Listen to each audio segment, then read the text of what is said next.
At 7:30 on a January morning, a 12-year-old boy named Connor Glass Green walks out the front door of his house, tells his dog Ridge to stay, jumps the garden wall, and heads to school. Ridge does not stay. His father, Rodney, is already at the harbor. His older brother Kieran, 19, is loading equipment onto a rigid inflatable boat. His mother Sarah is in the kitchen, finishing a stack of ham and cheese sandwiches she needs to deliver to her husband before the boats leave. She would rather be out on the water with him. Instead, she will spend the morning in the fisheries department laboratory, measuring telescope fish. It is an ordinary Tuesday morning. It is also happening on Tristan da Cunha, the most isolated, permanently inhabited island on the surface of this planet. The nearest mainland coast is 2,816 kilometers away. The nearest inhabited island is 2,000 kilometers away. The supply ship comes 4 times a year. There is no airport. There is no mobile network. The credit card readers that exist on this island are decorative because no credit card company has found it worth connecting them. 275 people live here. Every single one of them shares one of 7 surnames. The Glass Green family is not unusual on Tristan da Cunha. The Glass Green family is typical. This documentary is not about whether Tristan da Cunha exists, or how remote it is, or why anyone would choose to live there. You already know those things, or you would not be watching. This documentary is about what a day actually looks like when you live on an island where the nearest neighbor, the nearest anything, is a 2-week boat journey away. What do you eat for breakfast? Where your children go to school? What you think about when the supply ship is 3 months late? What you do on a Saturday night? This is what it means to live here.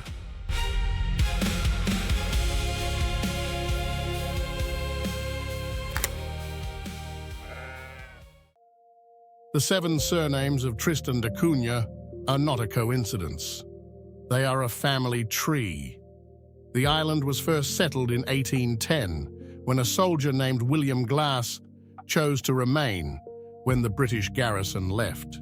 He was joined, over the following decades, by a handful of shipwrecked sailors, a group of women brought from St. Helena, and a small number of adventurers and misfits who arrived for various reasons, and once they saw the island, found that leaving was more complicated than arriving.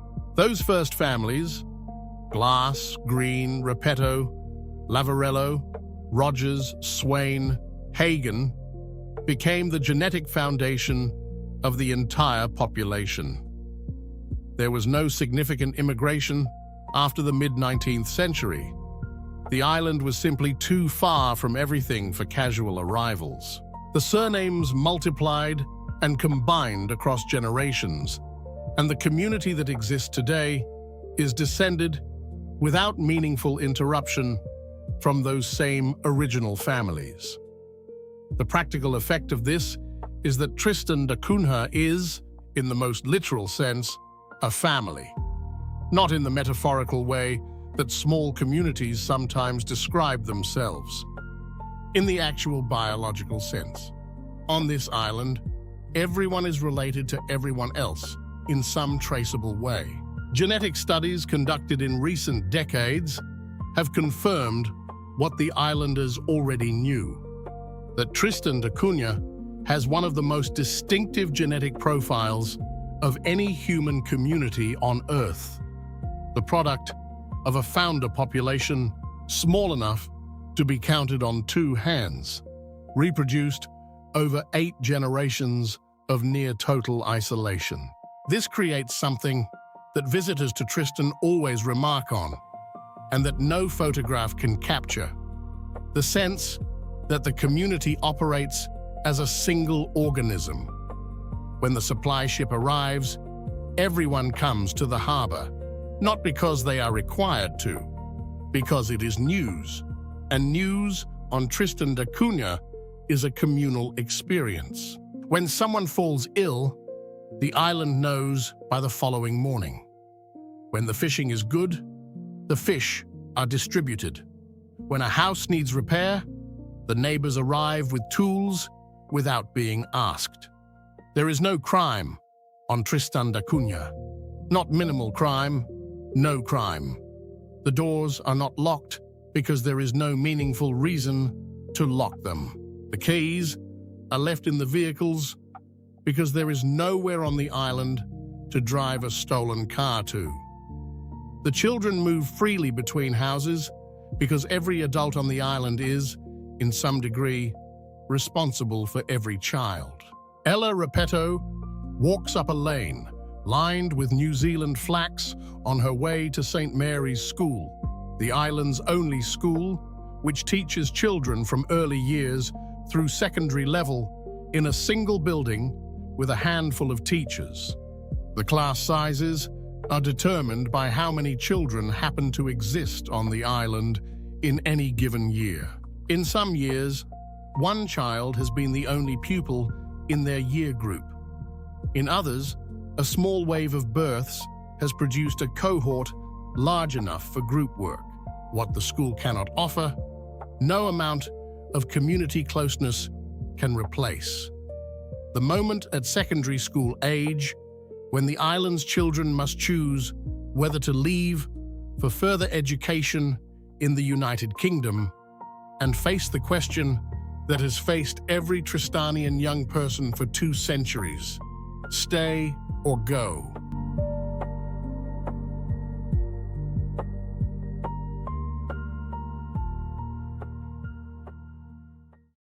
The economy of Tristan da Cunha balances on 2 things: the lobster and the potato.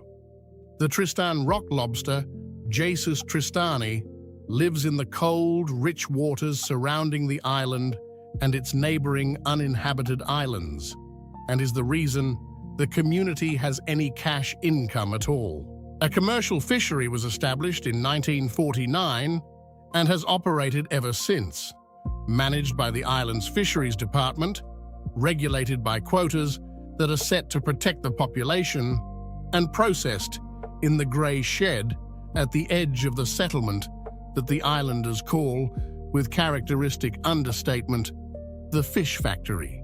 The lobsters are caught, processed, frozen, and loaded onto the supply ships that visit 4 times a year to be sold to markets in Japan and the United States. The income from this trade funds the island's public services, the school, the hospital, the roads, the infrastructure that makes life here possible at a standard above pure subsistence. Without the lobster, Tristan da Cunha would not be the community it is. The lobster is the reason the island can afford to be inhabited at all. Rodney Green goes out before 7 in the morning. On days when the weather allows, and the weather here does not always allow. The roaring 40s, the fierce westerly winds that circle the southern hemisphere at these latitudes, bring storms with minimal warning and seas that make even the experienced Tristanian fishermen wait on shore. The boats go out together, the catch is brought back, the work in the fish factory begins. On days when the weather does not allow, nothing goes out. The island waits. The potato is older than the lobster economy. Since the earliest days of settlement, the lower slopes of the volcano have been cultivated in communal fields that the islanders call the patches. Each family maintains their own plot in the patches, growing the potatoes that form the foundation of the Tristanian diet, not as a heritage practice, not as a cultural performance, but because the patches are how the island feeds itself. Fresh vegetables arrive on the supply ship. Between supply ships, the patches are what stand between the community and having nothing green to eat for 3 months. The journey to the patches is made on foot or by quad bike. The island's characteristic mode of transport, since the road network does not require or accommodate cars as most of the world understands them. The quad bikes go up the slope, the families work their plots, the potatoes are harvested and stored. Children learn the patches the same way they learn everything on Tristan da Cunha, by doing it alongside the adults who have always done it. Beyond the lobster and the potato, the island's economy has two other pillars that are smaller but meaningful. The Tristan da Cunha postage stamp, issued in limited editions for a global community of collectors who have never visited the island and never will, generates revenue that is disproportionate to the small piece of paper involved. And the island's cattle and sheep, grazed on the slopes above the settlement, provide the meat and dairy that complete the diet of a community that has learned, over 8 generations, to extract everything it needs from the land and water immediately surrounding it. There is no delivery service on Tristan da Cunha. There is no online grocery. There is no restaurant that opens at 11 when you have forgotten to buy bread. What exists is what the island produces, what the supply ship brings, and what the community's own resourcefulness can create from the materials available. For the people who grew up here, this is simply the way things are. For those arriving from outside, the occasional teacher, the contract doctor, the researcher on a short-term placement, the adjustment in what is taken for granted takes weeks and sometimes never fully completes.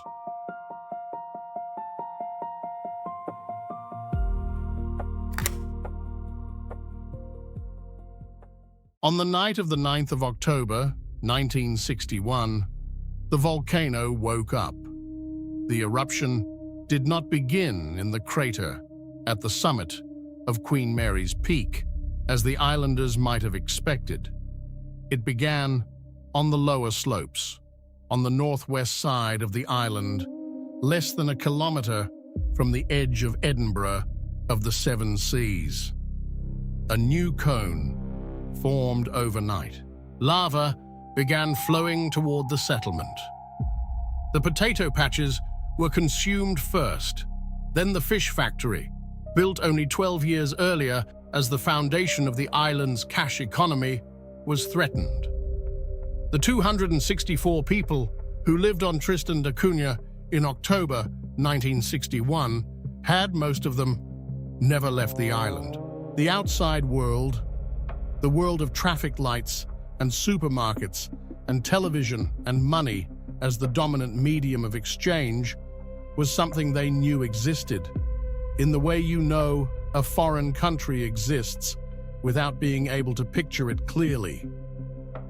They were evacuated first to Nightingale Island, the uninhabited island 40 kilometers away.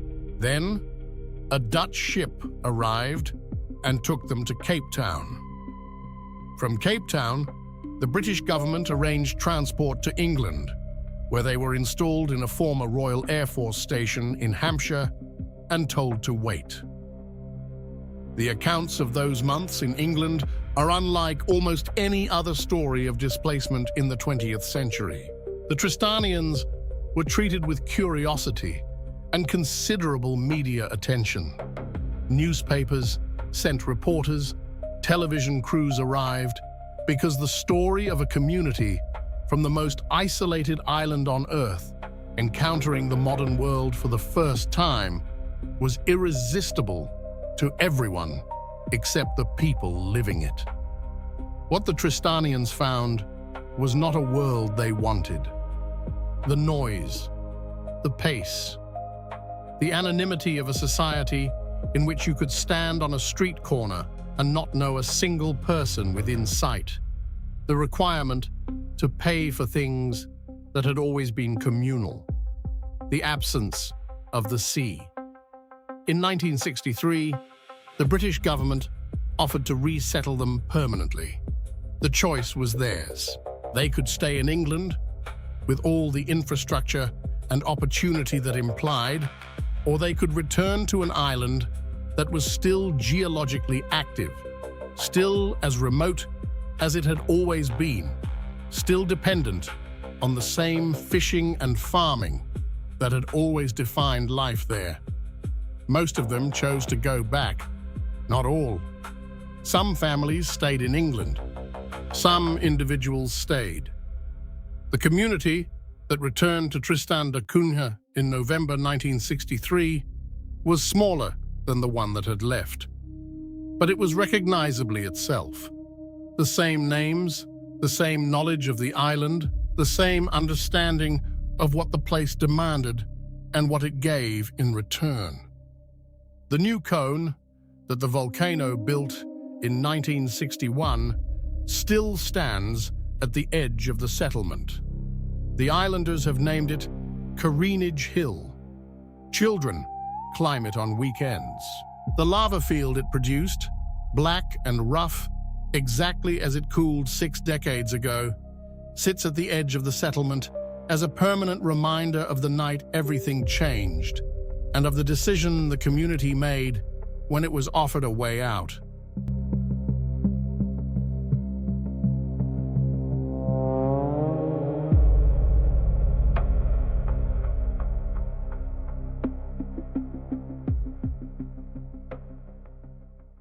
The supply ship comes 4 times a year. The dates are known months in advance, and they function as the organizing principle of the Tristanian calendar in a way that no other event does. Not Christmas, not Easter, not any public holiday. The supply ship is when the world arrives. It brings food that cannot be grown on the island. Flour, rice, cooking oil, sugar, tinned goods, fresh fruit and vegetables in quantities that will be rationed carefully because the next delivery is 3 months away. It brings fuel for the diesel generators that power the island's electricity. It brings medicines for the hospital. It brings equipment for the school. It brings the personal orders that islanders have placed months earlier.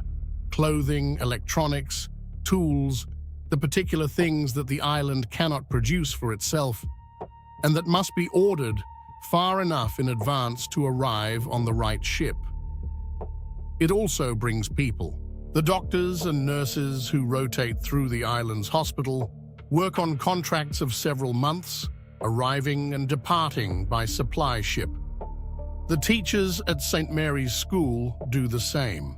The visiting researchers, the occasional journalist, the very small number of tourists who have arranged the months of logistics required to visit, all of them arrive and depart on the same ships that carry the lobster export and the imported groceries. When the supply ship appears on the horizon, the harbor fills. Not because anyone has announced its arrival. Everyone already knows the schedule. But because watching the supply ship come in is something you do if you live on Tristan da Cunha, the way you watch the weather or listen to the fishing reports. It is a communal act, the whole island orienting itself toward the one moment of direct physical connection with the rest of the world. The offloading is done by everyone. There is no separate dock crew, no specialist logistics team. The supply ship drops anchor offshore because no pier on Tristan da Cunha can accommodate a vessel of its size, and the goods are transferred by longboat in multiple trips, then carried up from the harbor by whatever hands are available. Everyone participates. The fishermen, the teachers, the administrative staff, the older children. The system works because it has to, and because there is no alternative. When the supply ship leaves, the connection closes again. The satellite internet, which has existed on Tristan only since relatively recently, and which remains slow and expensive by any mainland standard, keeps the island technically connected to the outside world. But the physical link, the ability to leave or to receive something in a box, closes until the next ship comes. The children of Tristan da Cunha have grown up understanding this rhythm in a way that makes them different from almost every other child on Earth. They have a relationship with time that is structured not by the school term or the television schedule or the weekend, but by the supply ship calendar. Things happen before the ship. Things happen after the ship.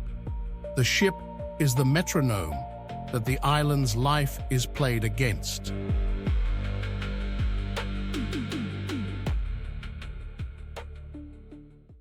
Kieran Glass, 19 years old, is tagging blue sharks near Inaccessible Island on a Tuesday morning in January. His brother Connor is at school. His mother is measuring telescope fish. His father is at sea. Kieran will, at some point, face the question every young person on Tristan da Cunha faces.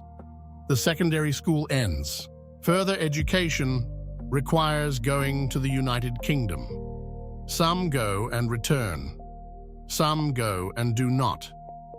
The community has been absorbing this pattern of departure and occasional return for generations, and it has survived, though it has also shrunk, from 275 at the last count to something slightly smaller each decade. You cannot simply move to Tristan da Cunha. Permission to settle must be granted by the Island Council. There is no mechanism for a stranger to arrive and claim a plot of land or open a business. The community decides who joins it, with the same deliberateness that it decides everything else. Collectively, slowly, with the understanding that this island has limited capacity and that every new person who comes to stay is a commitment the entire community makes, not just an administrative decision. The people who have left and returned describe the same thing, in different words, about what brought them back. It is not that the island is more comfortable or more convenient or offers better professional prospects or has a better climate. It is that it is home in a way that no other place manages to be. That the people there know them in a way that is not replicated in a city of millions, where anonymity is the default.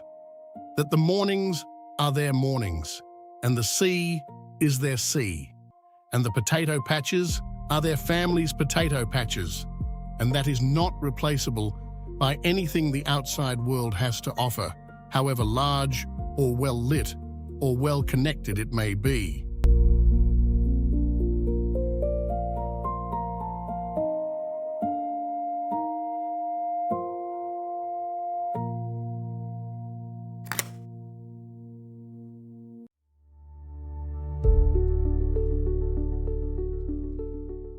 Home is not the place that is easiest to live in. It is not the place with the best internet connection or the shortest distance to a hospital or the most options for a Saturday night. Home is the place where your name means something before you speak.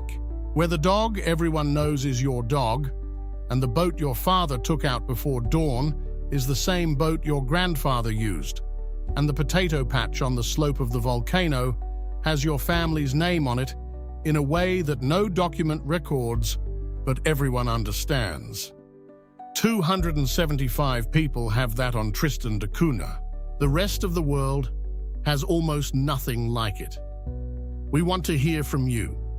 If you were offered the chance to spend 1 year living on this island, knowing what you know now about what the days actually look like, would you take it? What do you think you would miss most from the world you left behind? And what do you think you would find that you did not expect? Tell us in the comments. We read every single one. If this film made you think differently about what a community actually is, share it with someone who needs that question. Next week, we are going somewhere that barely exists on the map. a country that most people cannot point to, that produces almost none of its own food, that sits on the edge of disappearing entirely beneath the ocean it was built on. And yet the people who live there have built something extraordinary from almost nothing. We will be there. We will see you there.